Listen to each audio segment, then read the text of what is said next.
Price Lord. ஏசாயா 41 அதிகாரம் 10வது வசனம். திகையாதே, நான் உன்னை பலப்படுத்தி உனக்கு சகாயம் பண்ணுவேன் என்று சொன்ன கர்த்தர் இந்த காலை வேளையிலே ஒருவேளை நீங்கள் எதையோ குறித்து திகைத்து பயந்து கொண்டிருக்கிறீர்கள் என்று சொன்னால் கர்த்தர் சொல்லுகிறார், நீ திகையாதே, நான் உன்னுடைய பிரச்சனைகளை உன் பாரங்களை எல்லாம் சுமந்து உனக்கு விடுதலை தந்து உன்னை ஆசீர்வதிப்பேன் என்று கர்த்தர் சொல்லுகிறார்.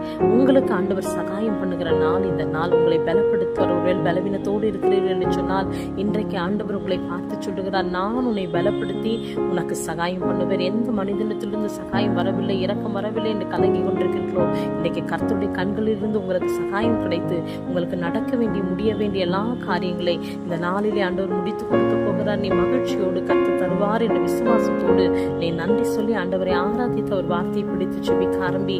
இன்றைக்கே இந்த நாளே இந்த நிமிடமே எல்லாவற்றையும் உனக்கு நன்மைக்கு எதுவாய் கர்த்தர் செய்து உன்னை சாட்சியாய் எழுப்பி உன்னை ஆசீர்வதிப்பேன் என்று கர்த்தர் சொல்லுகிறார். கர்த்தர் உங்களை ஆசீர்வதிப்பராக.